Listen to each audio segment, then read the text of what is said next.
পদ্মশ্রী সম্মানে ভূষিত স্বামী প্রদীপ্তানন্দ মহারাজ ওরফে কার্তিক মহারাজ ধর্ষণের ঘটনায় অভিযুক্ত। চাকরি দেওয়ার নাম করে 2013 সালে তাকে ধর্ষণ করা হয়েছিল বলে বৃহস্পতিবার এক মহিলা নবগ্রাম থানায় অভিযোগ দায়ের করেন এবং ওই লিখিত অভিযোগের ভিত্তিতে পুলিশ ধর্ষণের মামলা করে তদন্ত শুরু করেছে। ভারত সেবাশ্রম সংঘের বেলডাঙ্গা শাখার সন্ন্যাসী হিসেবে রয়েছেন কার্তিক মহারাজ। তার নামে পুলিশে অভিযোগ দায়ের হওয়ায় চাঞ্চল্য সৃষ্টি হয়েছে। পুলিশ সূত্রে জানা গিয়েছে ওই মহিলা বহরমপুরে থাকেন। এখনই তার নাম ও ঠিকানা আমরা প্রকাশ্যে আনছি না, তবে অভিযোগ পেয়ে ধর্ষণের মামলা রুজু করে নবগ্রাম থানার পুলিশ তদন্ত শুরু করেছে। প্রয়োজনে যার বিরুদ্ধে অভিযোগ তাকেও জেরা করবে পুলিশ। আপনার কার্তিক মহারাজকে নিয়ে কি অভিযোগ? আমি প্রথমে 2013 সালে ওইখানে জয়েন করেছিলাম। ওনার কথা মতন আমি স্কুলে গিয়েছিলাম। উনি বলেছিলেন ওখানে থাকা খাওয়া ফ্রি, স্কুলে 2-2.5 হাজার টাকা বেতন, চাণক স্কুলে আমাকে চাকরি দেওয়া হবে। এবং আমি বাড়ি থেকে, বাবার বাড়িতে ছিলাম, বাড়ি থেকে আমি ওই স্কুলে চলে গিয়েছিলাম। প্রথমে আগে বেলডাঙ্গায় এসেছিলাম, বেলডাঙ্গা থেকে উনি আমাকে ওইখানে পাঠিয়ে দিয়েছিলেন চাণক স্কুলে। এবং আমাকে বলা হয়েছিল ওখানে তোমার একটা কাজ আছে, তুমি প্রাইমারিতে ঢোকো, সেখানে তুমি কাজ করবে। দিয়ে ওনার কথা মতন আমি ডিসেম্বরের শেষের দিকে আমি চলে গিয়েছিলাম এবং জানুয়ারি থেকে আমাকে জয়েন করানো হয়েছিল ওখানে। কোন সালে? 2013 সালে। 13 সালে ওখানে গিয়ে আমি ওখানে উঠেছিলাম। প্রথমে আগে একতলার একটা রুম আছে, টিচার্স রুম, সেখানে একদিন ওখানে রাখা হয়েছিল। তারপরে উনি আবার শিফট করেছিলেন, 5 তলায় একটা হল ঘর আছে, সেই হল ঘরে আমাকে রাখা হয়েছিল।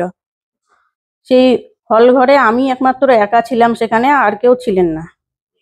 হ্যাঁ, এবং আমাকে হঠাৎ একদিন মহারাজ ওখানে মাঝে মাঝে যেতেন স্কুলে পরিদর্শনের জন্য। ওনার তো অনেক স্কুল আছে, সেখানে উনি পরিদর্শনের জন্য যেতেন মাঝে মাঝে।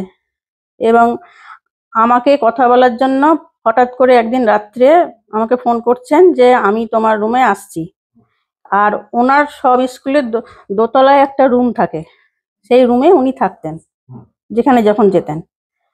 তা আমাকে 5 তলায় হঠাৎ রাত্রি 10:45 বাজে এরকম টাইমে দেখা করতে আসছি তোমার সঙ্গে, এই বলে আমাকে ফোন করা হয়েছিল। এবার আমি ভাবছি যে বোধহয় আমার ওই সেই প্রবলেমের জন্য উনি হয়তো কোনো কথা বলবেন, সেই জন্য হয়তো আমার সঙ্গে দেখা করতে চাইছেন। দিয়ে এবার আমি তখন বিছানা গুটিয়ে আবার ঠিকঠাক করে ওনার জন্য একটা চেয়ারও পেতে দিয়েছিলাম। চেয়ার পেতে আমি বাথরুমের দিকে গিয়েছিলাম। উনি দেখছি হঠাৎ করে এসে আমার বেডে বসে গেছেন। বেডে বসে আমার তখন জিরো লাইট জ্বলছে, আমাকে তো একটু সময়ও দিলেন না যে আমি একটু রেডি হব। হ্যাঁ, এবার আমি নাইটের পোশাক পরে নিয়ে ওখানে শোয়ার ব্যবস্থা হয়ে গেছিল। হ্যাঁ, দিয়ে আমি বাথরুম থেকে ফিরে এসে দেখছি উনি আমার খাটের ওপরেই বসে গেছেন। দিয়ে এবার আমি তো তখন ওনার শরণাপন্ন হয়েছিলাম। এবার উনি হঠাৎ আমাকে বলে যে বড় লাইটটা জ্বালতে হবে না। এবার আমি জিরো লাইট জ্বলছে, যা বললাম বড় লাইটটা জ্বালি। উনি বললেন যে বড় লাইট জ্বালতে হবে না, তুমি আমার সঙ্গে সবকিছু করো আর কি, মানে বুঝতেই পারছেন। এটা তো আর ডিটেলসে বলা, এরকম আমার জুন মাস অবধি চলেছিল, একদম জানুয়ারি থেকে জুন মাস অবধি। উনি ওখানে যতবারই গেছেন ততবারই আমাকে বলেছিলেন যে আমি 15 দিন অন্তর তোমার কাছে আসবো। দিয়ে আমি সেটা তখন রাজি হয়েছিলাম, কারণ আমি দেখলাম যে আমি বাড়ি থেকে বাবার কথা না শুনে কিছুটা রাগ করে অভিমান করেও আমি বাড়ি থেকে ওই আশ্রমে চলে গিয়েছিলাম। আর কিছুটা নিজে ইনকাম করতে পারবো সেই আশাতেই আমি গিয়েছিলাম। হ্যাঁ, আর উনার শরণাপন্ন হয়েছিলাম। আমার জীবনের সবটাই উনার হাতে নির্ভর করছিল তখন, মানে উনার প্রস্তাবে রাজি হওয়া ছাড়া আমার কোনো উপায় ছিল না। মানে বলতেই পারি জানুয়ারি থেকে জুন পর্যন্ত, মানে 6 মাসে 12 বার। হ্যাঁ। তো এবার ওইভাবে উনি যখনই এসছেন ওনার ইচ্ছা মতন, কোনোদিন সকালে এসছেন আমার রুমে, কোনোদিন উনার দোতলার রুমে আমাকে ডেকেছিলেন, এইভাবে হয়েছে। আবার একবার বেলডাঙ্গাতে সমীর নামে একটা ছেলের বিয়ে দিলেন। হ্যাঁ, এবার আমাকে বললেন যে তুমি এখানে বেলডাঙ্গাতে 4 দিন থেকে যাও, বিয়েতে এসে আনন্দ করো। বেলডাঙ্গার আশ্রমে উনি যে রুমে থাকেন সেখানে আমাকে ডেকে পাঠালেন, তার পাশের রুমে একটা। সেদিন ওখানেও একদিন হয়েছিল আমাদের সম্পর্ক। হ্যাঁ, আচ্ছা, বেলডাঙ্গা। শোনা যায়, আপনার কি কোনো রকম মানে নার্সিং হোমে গেছিলেন আপনি? হ্যাঁ হ্যাঁ, গর্ভপাত হয়েছিল? আমি বলি আমার একটা অ্যাক্সিডেন্ট হয়ে গেছিল, ওইটার জন্যই আমার একটা অ্যাক্সিডেন্ট হয়েছিল, এবং ওটাই আমার সব থেকে জীবনে দুঃখজনক বিষয়। ওইখান থেকেই আমি বড় আঘাত পেয়েছি জীবনে। কারণ মানে জুন মাসে ওখানে দেখা গেল যে আমি প্রেগনেন্ট। দিয়ে হঠাৎ ওইখানেরই একটা হসপিটাল আছে, ওই আশ্রমেরই হসপিটাল, সেখানে আমি প্রথমে টেস্ট করে জানতে পারলাম যে ওখানে আমার পজিটিভ ধরা পড়লো। তখন ওনাকে জানালাম যে আমার এই ব্যাপার ঘটেছে, তাহলে আমি কি করব। উনি তখন ঘাবড়ে গেলেন, বলছেন যে তোমার হাতে পায়ে পড়ি, হ্যাঁ, আমাকে তুমি প্রাণ ভিক্ষা দাও, নালে আমাকে হয় জেল হবে, নয় সুসাইড করতে হবে।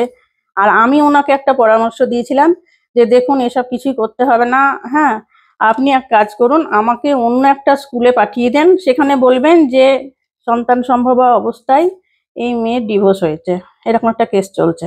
তাহলে তো উনি যেটা বলতেন সেটাই সেখানকার লোকজন বিশ্বাস করতো। তা আমি ওনাকে সেই পরামর্শ দিয়েছিলাম, কিন্তু উনি মানে কোনো মতেই এই কথা শুনতে চাইলেন না। না, দিয়ে আমি বলছি তারপর পরপর যা হয়েছিল সব বলছি।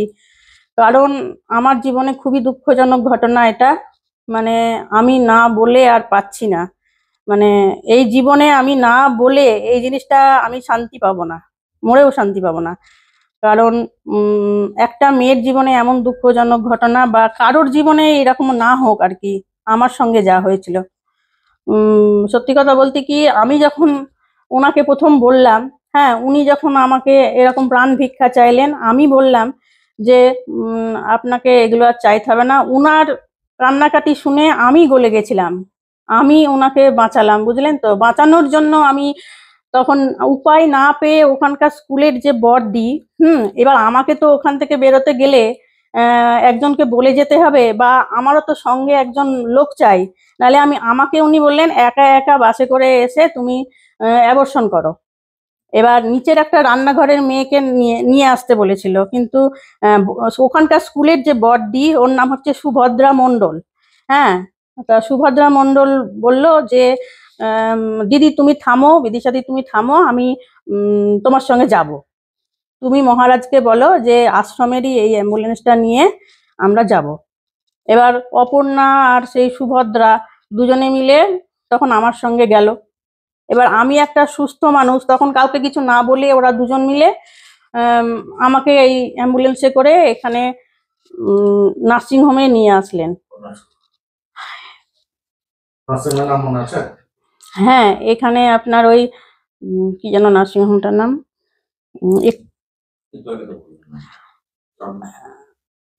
কাঞ্জিলালের নার্সিংহোম। হ্যাঁ, কাঞ্জিলাল, ডাক্তার কাঞ্জিলালের হাতেই আমার হয়েছিল ওটা। কাঞ্জিলাল 1 বছর হলো উনি গত হয়েছেন এখন শুনেছি। তা ডাক্তার কাঞ্জিলালের নার্সিংহোমেই, কাঞ্জিলালের হাতেই আমার ওই অ্যাবর্শনটা হয়েছিল। এবং তখন ওই স্কুলের যে বড়দি সুভদ্রা মণ্ডল, সে আমার বোন সেজে সই করেছিল, বলেছিল ওর বর বিদেশে থাকে, আমরা গ্রাম থেকে গাড়ি এনেছি, অ্যাম্বুলেন্স এনেছি, তা তাড়াতাড়ি করে আজকের মধ্যে এখনই আমাদেরকে চলে যেতে হবে তাড়াতাড়ি। আমাকে অজ্ঞান করে ওটা করা হয়েছিল, এবং ভালো করে জ্ঞানও ফেরেনি তখন ওরা। মহারাজ আমাকে ফোন করছেন, হ্যাঁ, বা বড়দিকে ফোন করছেন যে ইমিডিয়েট তোমরা আবার আশ্রমে ফিরে যাও। আর ডাক্তার কিন্তু আমাকে 24 ঘন্টা না হলে ছাড়তেই চাইছিল না। ওখানে বলছে একটা পেশেন্ট এরকম দাঁড়াতেই পারছে না, হ্যাঁ, তাকে তোমরা এইভাবে নিয়ে যেতে পারো না, তাকে তোমরা নিয়ে যেতে পারো না। হ্যাঁ, 2 মাসের হয়ে গেছিল ওটা। তা তখনকার সময় তো 10 বছর আগের কথা বলি, তখনকার সময় তো আর সেই ওষুধ খেয়ে করার মতো ব্যবস্থা ছিল না। আর সবচেয়ে বড় কথা, আমি ওই স্কুল থেকে তো বাইরে বেরোতে পারতাম না ওদের পারমিশন ছাড়া। তা আমি বড়দির পারমিশন ছাড়া তো কোথাও যেতেই পারতাম না। আপনি মহারাজ আপনার এই প্রবলেমের পরে আপনি ওইভাবে দিয়ে আবার আমি বলি বাকিটা, দিয়ে আবার ব্যাপারটা হয়েছে যে আমি ওই মানে নার্সিংহোমে যখন ছিলাম আমাকে ওইভাবে টানা হাতড়া করে নিয়ে আসা হলো। ওই দুটো মেয়ে আমাকে আমার কথা বিশেষ না ভেবে মহারাজের কথা ভাবলেন, মহারাজকে কি করে বাঁচাতে হবে, সেই চিন্তা ওদের মাথায় ঘুরছে। আর আমিও উনাকে কি করে বাঁচাতে হবে সেই চিন্তা আমার মাথাতেও ঘুরছিল, কিন্তু উনি যে আমার সঙ্গে পরে ধোঁকাবাজি করবেন এটা তখন আমি বুঝতে পারিনি, বুঝলেন তো। আমি ভালো মানুষই মনে করেছিলাম উনাকে। বেশ, আপনি কি চান? কি চাইছেন? আমি চাইছি এটার একটা বিচার হোক, কারণ এভাবে চলতে পারে না। আপনার মতো কি আরো? আমার মতো অনেক মেয়ে এরকম হবে, যে কেউ গিয়ে এরকম যে কোনো সাধু গিয়ে কোনো মেয়েকে ধোকা দেবে এরকম বারবার, তা তো হয় না জিনিসটা। ঠিক আছে, আপনি হঠাৎ 10 বছর হয়ে গেছে, তাই এতদিন বলেননি কেন? এতদিন বলিনি আমার ফ্যামিলির জন্য। আমার বাবা মা আছে, আমার মেয়ে আছে, হ্যাঁ। এবার তারা যখন জানবে যে মায়ের একটা মহারাজের সঙ্গে এরকম হয়েছে, তা এই জন্যে আমি লজ্জায়, নিজে দুঃখে অনেকদিন মানে লজ্জায় কষ্টে বলতে পারিনি কাউকে। সাহসটা পেলেন? হ্যাঁ, সাহস পেলেন। এখন এত বছর পর আমি দেখলাম আমার জীবনে তো দেয়ালে পিঠ থেকে গেছে। আর সবচেয়ে বড় কথা, একটা মানুষের পেটের খিদা হচ্ছে সব থেকে আগে। উনি আমার পেটে লাথি মেরেছেন, হ্যাঁ। এখন আর সহ্য করা যাচ্ছে না, কারণ উনাকে আমি সব বলেছি যে আমার এখন অবস্থাটা কিরকম। আমার টাকা পয়সা যা হাতে এসেছিল সব অন্যের হাতে চলে গেছে, বা আমার কি কি হয়েছে সব ওনাকে বলেছিলাম, দিয়ে বলেছিলাম যে আমাকে ওই কাজটা দেন, হ্যাঁ। নাহলে ওই যে যেরকম বড়দিকে দিয়ে 3-4 মাস বেতন পাঠিয়ে দিয়েছিলেন সেটা দেন। আপনার যখন আমাকে নিয়ে স্কুলে গেলে অসুবিধা, তাইলে পরে আমাকে যেরকম দিচ্ছিলেন বেতনটা সেরকম দেন।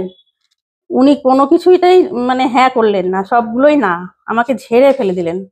তাহলে আমি আর কি করতে পারি? আমার এখন অর্থনৈতিক সমস্যা। আমার হাজবেন্ড যে সে এখন ছোট্ট একটা কি বলবো রেস্টুরেন্ট চালায়। অভিযোগ উঠেছে সেই বিষয়টা, এই ব্যাপারে কোনো বক্তব্য নেই। এটা আমার আইনি বিভাগ আছে, আর এটা সন্ন্যাসীর কাছে। সন্ন্যাসী বলছেন যে ত্যাগের মন্ত্রে দীক্ষিত যারা মানুষ তো নয়, মানুষের বেশি দিয়ে যায়, তাদের চলার পথে ফোটে না আকাশের না ফোটে না কপুর, তাদের চলার পথে ফোটে না কপুর, ওঠে না আকাশে চাঁদ, তারা ঝড় ঝামেলা নিয়েই সন্ন্যাসী। সন্ন্যাসী চলার পথে এরকম বহু রকম আসবে ঝড়, সন্ন্যাসী ভীত হবে না। সন্ন্যাসী আমার যারা আশ্রম আছে, আশ্রম আবাসিক আছেন, তারা সবাই এর উত্তর দেবেন, বলবেন। কারণ আমরা কোনো সন্ন্যাসী যেখানে হচ্ছে ঘটনা, তার মহিলাদের আশ্রম, সেখানে কোনো রাত্রি নিবাসের কোনো প্রশ্নই নেই।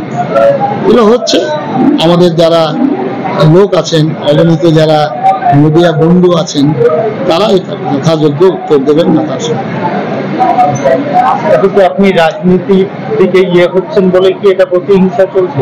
মানুষ সেটা বিচার করবে। আমি তো আজকে যারা বললাম, এখানে সন্ন্যাসী কোনদিন রামচন্দ্র রাজা হয়েছে, তার পিছনে ছিলেন বশিষ্ঠদেব, বিশ্বামিত্র ছিলেন, আমাদের শিবাজির পিছনে ছিলেন রামদেব স্বামী।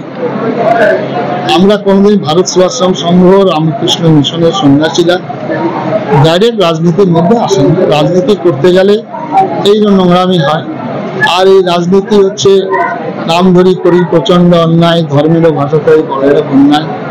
রাজনীতি যারা করছেন তারা রাজনীতি করবেন। আমরা শুধুমাত্র আমার ধর্ম, আমার সংস্কৃতি, আমার দেশ, আমার জাতি যখন বিপন্ন, তখন আজকে একটা দেশে দাঁড়িয়ে একজন বলবে 70%, 30%, একজন দাঁড়িয়ে বলবেন দাওয়াতি, হতভাগা, দুর্ভাগা। আমরা সন্ন্যাসী, আমরা কি, আমরা তো বলবো এই কথা। আর এখানে মুর্শিদাবাদে আমি 1 বছর নেই, মুর্শিদাবাদেই আছি আমি 50 বছর। মুর্শিদাবাদেই আমার এতগুলো স্কুল আছে। সুতরাং মুর্শিদাবাদেই মানুষই সাহায্য করছেন, মুর্শিদাবাদের মানুষ আমার সাথে পাশে আছেন। আমাকে সন্ত্রাসবাদী বলেছেন, জঙ্গি বলেছেন, আমাকে মুর্শিদাবাদের মুসলিম বিদ্বেষী যারা বলেন। অথচ আমার আশ্রমের যে 1000 ছেলে মেয়ে যারা থাকেন, তাদের খাবার সাপ্লাই দেয় একজন মুসলিম, ফুলবাসতলায়। এত স্কুলের বই দেয় একজন মুসলিম, হ্যাঁ মুসলিম। তারপরে আমাদের যে আশ্রমে মুড়ি সাপ্লাই দেন মুসলিম মতলেম, আলু সাপ্লাই দেন রফিক, যে লরি লরি আলু লাগে তার সাপ্লাই দিচ্ছেন। কাজেই বদর গ্রন্থাগার আমাদের বই দিচ্ছেন। কাজে এটা লোকে বলছে, এক শ্রেণীর লোকের ধারণা। কিছু গ্রামে গঞ্জে মুসলিমরা মনে করেন যে কার্তিক মহারাজ খুব মুসলিম বিদ্বেষী, আবার একদল বলছেন না, আবার একদল বলছেন যে কার্তিক মহারাজ এই করছেন, আরেক দল বলছেন না। তা মানুষই প্রমাণ দেবেন, মানুষই আমাদের ধরবেন। মানুষ আমাদের পাশে আছেন, হিন্দু সমাজ। আজকে মিডিয়া বন্ধুরা, এই মিডিয়া বন্ধুরা 5 বছর আগে 6 বছর আগে কি কাজ করেছেন? আজকে এবিপি আনন্দ, আজকে আর বাংলা, আজকে TV9 থেকে আরম্ভ করে সমস্ত মিডিয়ারা বাংলাদেশের হিন্দু সমাজের উপর যে অত্যাচার এটা তুলে ধরেছে, আমরা জানতে পারতাম। আজকে মিডিয়ারা তুলে ধরেছেন, সুতরাং এটা হবে। ঠিক আছে, নমস্কার, সবাই ভালো থাকেন।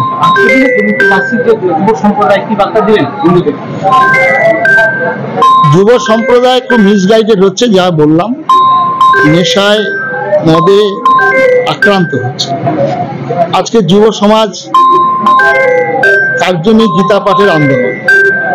এই গীতাকে কেন্দ্র করে আমাদের যুব সমাজ চেতনা ফিরে পায়। এই যুব শক্তি যদি সৎ পথে না থাকে, এই যুব শক্তি আজকে খুন হচ্ছে, জখম হচ্ছে। আজকে সন্দেশখালী, RG কর কারা করেছেন? মানুষে করেছেন। এই মানুষগুলো কোথা থেকে এসেছেন? আমাদের মতো অভিভাবকদের কাছ থেকে এসেছে।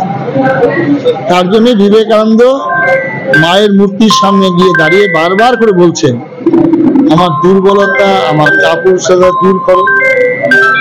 আবার সেই সঙ্গে সঙ্গে বলছেন যে আমায় মনুষ্যত্ব দাও, আমাকে মানুষ করো, আমাকে মানুষ করো।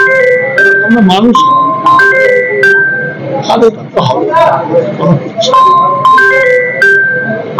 আমরাই একমাত্র মানুষ, যে আমরা বললাম যে মাথা আমাদের উপরে রয়েছে। যখনই আমি জানতে পারবো আমরা কোথা থেকে এসেছি, কোথায় যাচ্ছি, কোথায় যাব, তাহলে আমাদের চেতনা ফিরে পারবে, তবে দেশ ভালো হবে। স্বাধীনতার আন্দোলনের সময় 19 শতাব্দীতে যে যুবকরা, তাদের বয়স কত ছিল? তাদের 22 বছর, 20 বছর, 18 বছর বয়স। তারা ভারত মাতৃকার জন্য প্রাণ ত্যাগ করেছে। এই যুব সমাজ, তাহলে এই যুব সমাজকে শপথে ফিরিয়ে আনার জন্য একমাত্র ধর্ম। তার জন্য আমরা দেখেছি চ্যবন ঋষির পুত্র দস্যু রত্নাকর দিবারাত্র ডাকাতি করতে বনের ভিতর, তার পরিবর্তন হয়ে গেল।